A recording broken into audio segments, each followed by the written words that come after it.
And Nitro's Garage for all your automotive needs. Call 646-675-2349. That's 646-675-2349. For all your automotive needs, Nitro's Garage.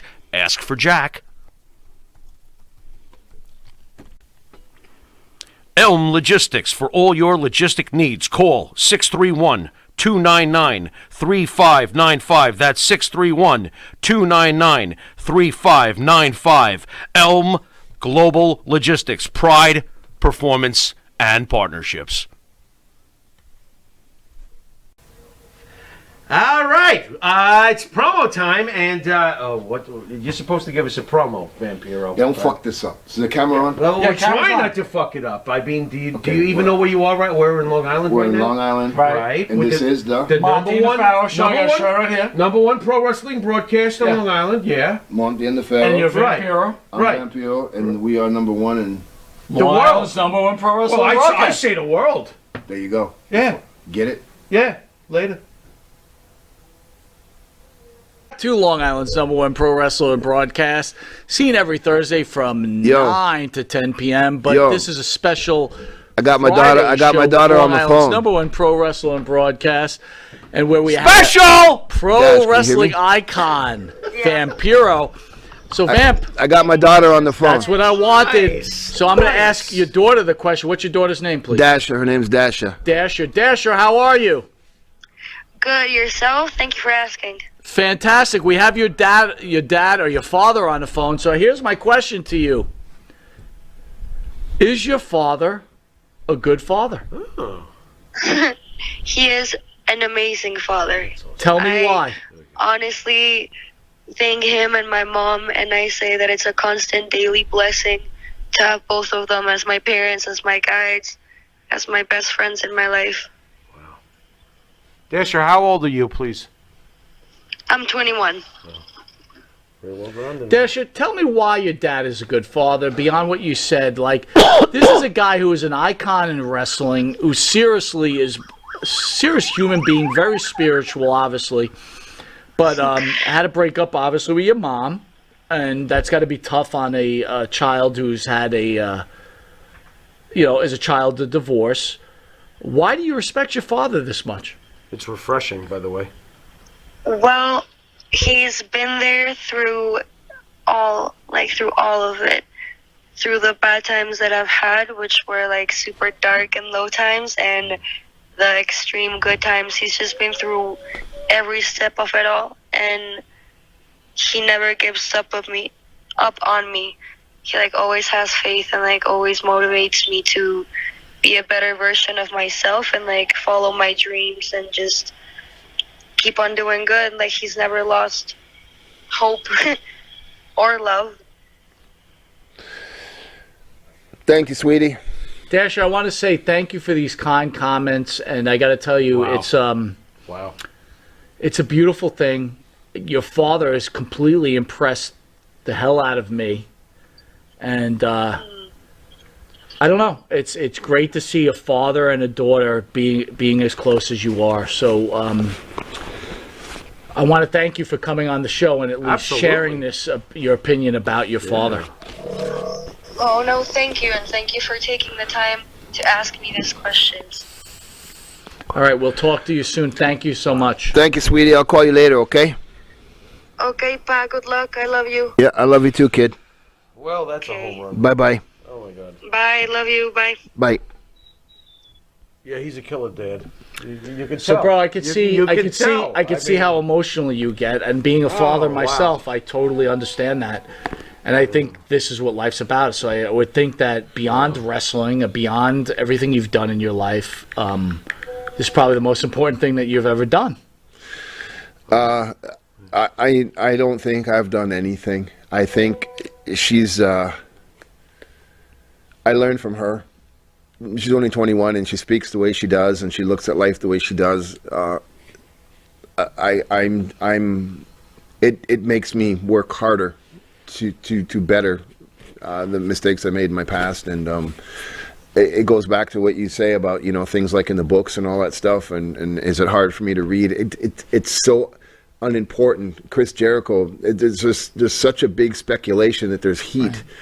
Right. It's like whatever his problem and jealousy is, if he even has any, I don't know. Are you ever worried about your daughter reading this stuff? And no, not at all. Because matter. Not at all. You can hear it. She's grounded. I need her to know.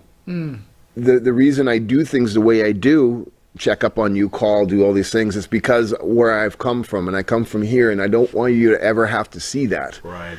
So when I have these kind of things in my mind, my heart and soul, wrestling drama, it's just so irrelevant. Right? Listen, bro, I got to be honest with you. I totally agree with you. I totally agree with you. Perfect. Yeah, it's you know, I mean, perfect. if Chris Jericho has an issue, fuck, you know what I'm saying? It's like, dude, you know, I remember one time Get over it, ass clown. He came to my apartment, and we never got along. He tried, I don't know, it just didn't click. And he came to my apartment one day. And I remember him looking at it because my apartment it looked like this. And wait a minute, hold on. Wait a second. This is a ritzy establishment. What are you talking about? Brother, I had a pro studio in my apartment. I was a musician. Gotcha. And he would come in, he saw all the guitars and the soundproof this and that. And sure. He was like, "Why are you playing in a band? Your job is wrestling." This is the guy from Fozzy? So this is what he says to you? So I said, I've never had a job. Yeah, this is what I do. And he would say to me, "You're canceling wrestling shows to go play in a band." This guy goes on tour. This is 1993, 94. Okay. Right. All right. And then and it's kind of like, yo, You were Jericho before Jericho. please no. I mean, come on. Jericho is a version of me. That's what I just said. No, I you mean, said it's I like- was Jericho. I can't have that name in my name. Wow. And I don't Judas in your mind? and Is I that what don't you know if that's true. I mean, anybody can be a musician or a wrestler. Oh, sure. But all I know Yeah, is but-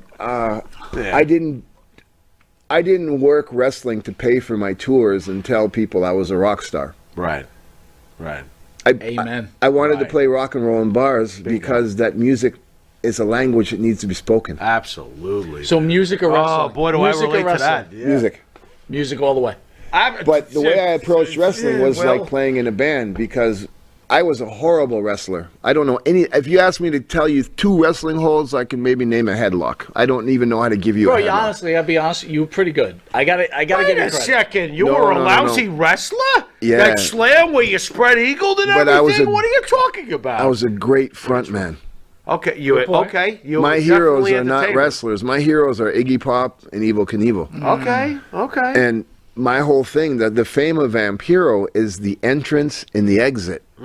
It's that Enter Sandman when the Right. bombs go off and Right. Metallica kicks in. It's Right, the shock It was that moment. I don't need to hear the rest of the songs. I saw them. I saw my hit song. He's rough. That's himself. that's what I that's the only thing I can say about myself that I did right. I learned things along the line. Why do you think Mexico? Because you're a legend in Mexico. For those who don't really realize that, you know, why do you think Mexico gravitated to you more than the States? Was it booking? Was it circumstance? Was it fate? What was it about Mexico that made you a legend over there? Because the government had canceled rock concerts from foreign bands for over 30 years. 30 years. So all of a sudden, the government opened that up. So All right. American bands came in. MTV went on the air. Guns N' Roses, LA Guns, Anne Rice, all that stuff hit. And Rice. Wait a minute, Rest in video peace, kills Anne the Rice, by the way. video killed the radio star. Come on. Yeah, Video You yeah. gotta start in the beginning. Well, that's, And that's then- 1982 with the Buggles. That's where he's got to start. right. Well, we're talking about Mexico, though. Mexico. So when that Let's talk happened, Mexico. when All right. Metallica came and all these bands, right. U2, things like that, Year? Can MTV you was give me on a year? 89, 88, 89, All right, fine. and then wrestling went on the air. Right. So all of a sudden, you Right. have American influence. AAA was created in No, the no, early- no. This is way before that. Okay. But okay. I know you had the 90s MTV. AAA came around. Okay. And then all of a sudden, you had one of those MTV guys in your neighborhood, and he was named Vampiro. So I was there at that boom. Okay. And when the people saw You were the connection. that I was that asteroid who did not give a fuck, I'm hitting the wall, whether you like it or not, and I'm fighting for the underdog, that's the reason Vampiro became Vampiro, not for anything else. Interesting. All right, brother. So we're gonna hit you with something called the